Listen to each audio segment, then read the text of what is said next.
मेरे प्यारे बच्चों, 11वीं कक्षा में आपका स्वागत है। अब हम महादेवी वर्मा की ऊपर दी हुई कविता का भावार्थ समझते हैं। नीलम मरकत के संपुट दो, जिसमें बनता जीवन मोती, इसमें ढलते सब रंग रूप, उसकी आभा स्पंदन होती। जो नभ में विद्युत मेघ बना, वह रज में अंकुर हो निकला। बहुत ही प्यारी कविता है महादेवी वर्मा जी की। अब हम एक एक शब्द के अर्थ को समझते हुए इसके भाव को समझते हैं। नीलम मरकत, नीलम माने मोती, मरकत माने पन्ना। पन्ना भी बेटा एक धातु होता है, आपने देखा होगा। ये हरे रंग का होता है और कई लोग इसको अपनी अंगूठी में पहनते हैं, उसको बोलते हैं मरकत, पन्ना। संपुट, संपुट माने दोना, दोने के आकार का, नाव के आकार का दो ढक्कन होते हैं, उसको बोलते हैं संपुट, जिसमें बनता जीवन मोती। अर्थात कवित्री ये कहना चाहते हैं कि जैसे मोती के बीच में सीप में, समुंदर में सीप होता है बेटा, उसमें मोती मिलता है। दोनों ऊपर से नीचे से ढक्कन होता है, उसके अंदर मोती पाया जाता है।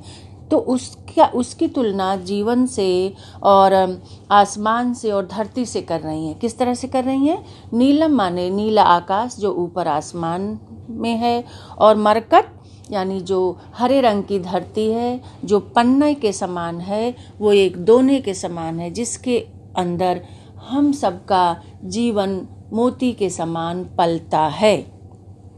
आपका अर्थ और अच्छे से क्लियर हो जाएगा जब आप नीचे दिए गए भावार्थ को समझेंगे।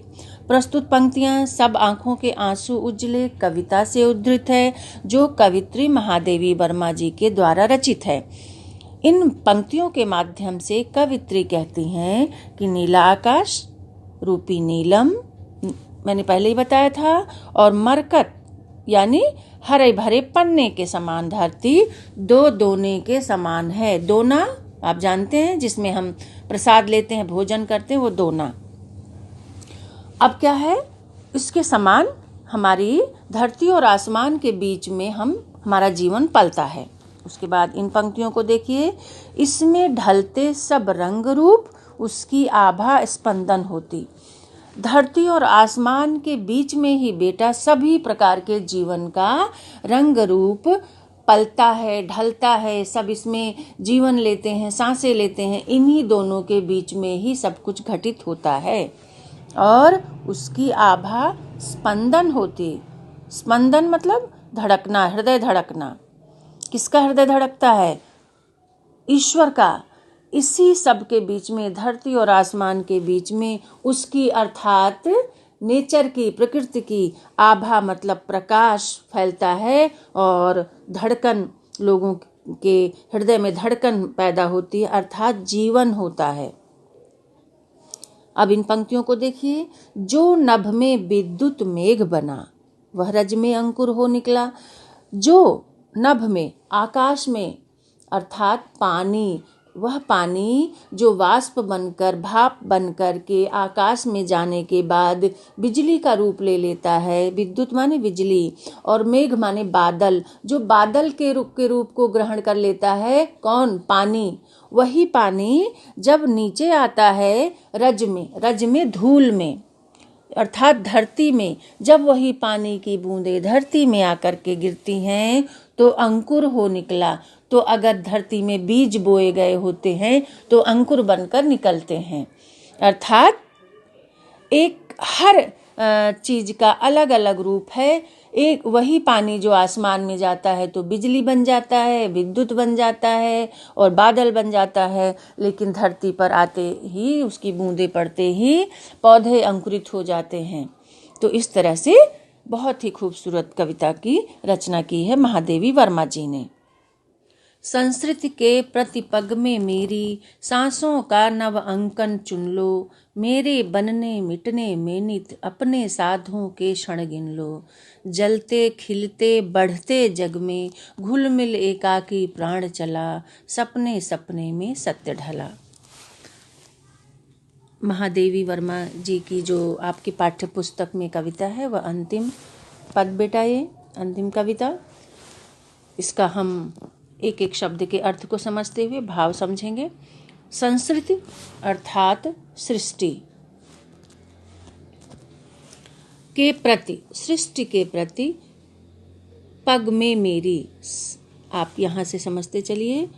प्रस्तुत पंक्तियाँ सब आँखों के आंसू उजली कविता से उद्धृत है, जो कवित्री महादेवी वर्मा जी के द्वारा रचित है। इन पंक्तियों के माध्यम से महादेवी वर्मा जी अपने आप के जीवन के पल को बताते हुए कहती हैं कि सृष्टि में प्रत्येक कदम तुम मेरी सांसों की नई छाप देख सकते हो। इसका मतलब यहाँ से है, सृष्टि के प्रत्येक पग में, प्रत्येक पद के चिन्ह में तुम मेरे सांसों का नव अंकन, नव अंकन माने बेटा, अंकन माने छाप, नव मतलब नई, तुम मेरी नई छाप को देख सकते हो, चुन सकते हो। मेरे बनने मिटने में नित अपने साधों के क्षण गिन लो। फिर यहाँ पर उसका अर्थ देखिए, मेरे बनने और मिटने में मेरी नित मतलब प्रतिदिन, यहाँ पे नित का मतलब प्रतिदिन, अपने साधों के यानी अपनी इच्छाओं के क्षण को भी आप गिन सकते हैं। मैं तो बनती मिटती ही रहती हूँ। बनना मिटना मतलब कभी अपने मंजिल को पा लेना, कभी रास्ते से भटक जाना, यही सब बनना और मिटना होता है। संसार में जो भी आया है वो बनता भी है और मिटता भी है। कोई बेटा हमेशा के लिए नहीं आया है, इसका तात्पर्य यह है। और जलते खिलते बढ़ते जग में, यहाँ पर बढ़ते छूट गया है, बढ़ते,